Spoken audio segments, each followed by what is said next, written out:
Hi friends, இன்றைக்கி நம்ம என்ன வீடியோ பார்க்க போகிறோம் அப்படின்னா சிம்பிளான ஒரு சிக்கன் பிரியாணி வீட்டிலையே எப்படி பண்ணுறது அப்படின்னு தான் பார்க்க போகிறோம்.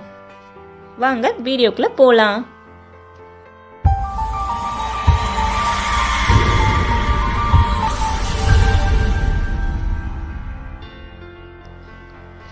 குக்கரில் 2 கரண்டி கடலெண்ணெய் ஊற்றிருக்கேன். அதோட எண்ணெய் காய்ஞ்சதுக்கப்புறம் அதோட நம்ம ஒரு பிரிஞ்சி இலை, 4 கிராம்பு, ஒரு சின்ன துண்டு பட்டை 3ஐயும் ஆட் பண்ணிக்கலாம். பட்டை வந்து ரொம்ப சேர்க்காதீங்க. பட்டை நிறையா சேர்த்தோம் அப்படின்னா பிரியாணி வந்து ஒரு கசக்கிற ஸ்மெல் வந்துடும். 3ஐயும் ஆட் பண்ணதுக்கப்புறமா சின்ன வெங்காயம் ஒரு 10 ஆட் பண்ணியிருக்கேன். அதோட மீடியம் சைஸ் தக்காளி கட் பண்ணி அதையும் சேர்த்து ஆட் பண்ணிக்கிறேன். நான் வந்து பிரியாணிக்கு பெரிய வெங்காயம் எடுக்கலை, சின்ன வெங்காயம் தான் எடுத்துருக்கிறேன். அதுதான் உடம்புக்கு நல்லது அப்படிங்கிறதுனால.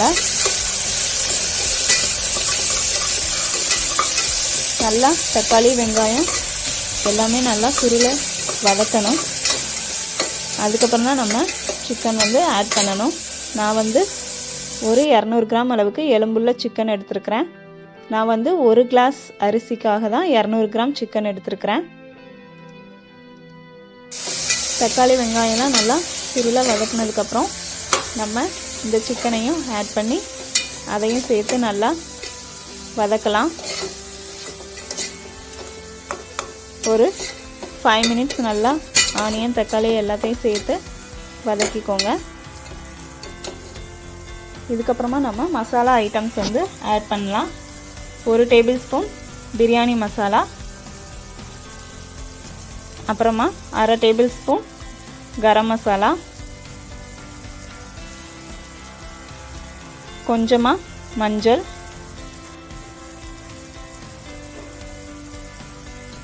லாஸ்ட்டாக 1 டேபிள் ஸ்பூன் மல்லித்தூள். எல்லா மசால் பொடியும் ஆட் பண்ணிவிட்டு இப்போ வந்து சிக்கனை அதோடு சேர்த்து நல்லா வதக்கி விடுங்க.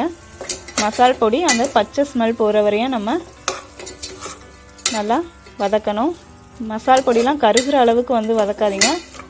ஒரு 5 மினிட்ஸ் 5 or 7 மினிட்ஸ் வந்து நல்லா எல்லாத்தையும் ஒன்று போல் வதக்கி விடுங்க.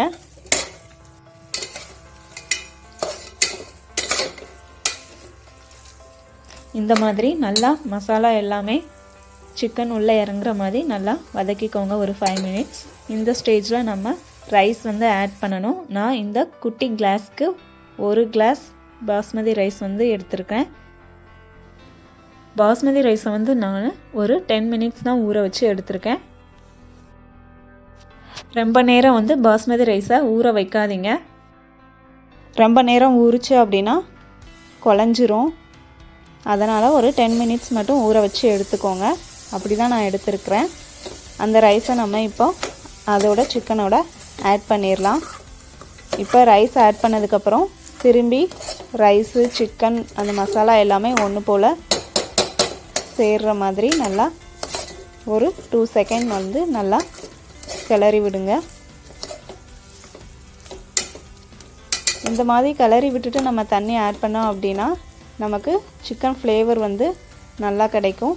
ஒரு சிலர் வந்து என்ன பண்ணுவாங்க அப்படின்னா தண்ணி ஆட் பண்ணதுக்கப்புறம் நம்ம ரைஸ் போடுவோம். பிரியாணிக்கு மட்டும் இந்த மாதிரி ரைஸ் போட்டு நல்லா ஃப்ரை பண்ணதுக்கப்புறம் மிக்ஸ் பண்ணதுக்கப்புறம் தண்ணி ஆட் பண்ணுங்கள். நான் அதே டம்ளருக்கு 1.25 டம்ளர் அளவு தண்ணி ஆட் பண்ண போகிறேன். நம்ம நார்மல் ரைஸ்க்கு வந்து 1 டம்ளர்னால் 2 டம்ளர் தண்ணி ஊற்றுவோம். இது பாஸ்மதி ரைஸ் அப்படிங்கிறதுனால தண்ணி வந்து கம்மியாகவே நம்ம ஆட் பண்ணிக்கலாம். 1 டம்ளர் அரிசிக்கு 1.25 டம்ளர் தண்ணி ஆட் பண்ண போகிறேன். தண்ணி நான் ஆட் பண்ணிட்டேன். 1.25 டம்ளர் தண்ணி ஆட் பண்ணியிருக்கேன். ரொம்ப தண்ணி ஆட் பண்ணிடாதீங்க, குழஞ்சிரும் சாதம். இப்போ மல்லி இலை லாஸ்ட்டாக ஆட் பண்ணிக்கோங்க. அப்புறமா சிக்கன் பிரியாணிக்கு தேவையான உப்பு ஆட் பண்ணிவிட்டு நல்லா கலந்து விட்டு குக்கர் வந்து நம்ம மூடி வச்சிடலாம். விசில் வந்து ஒரு விசில் வந்ததும் நம்ம ஸ்டவ் வந்து ஆஃப் பண்ணிடலாம். நமக்கு ஒரு விசில் வந்துச்சு. இந்த ஸ்டேஜில் நம்ம ஸ்டவ் ஆஃப் பண்ணிவிட்டு ஸ்டீம் போனதும் நம்ம குக்கர் ஓப்பன் பண்ணி பார்க்கலாம். பாருங்கள், பிரியாணி செமையாக வந்திருக்கு. நமக்கு டேஸ்ட்டு, ஸ்மெல்லு எல்லாமே செமையாக வந்திருக்கு.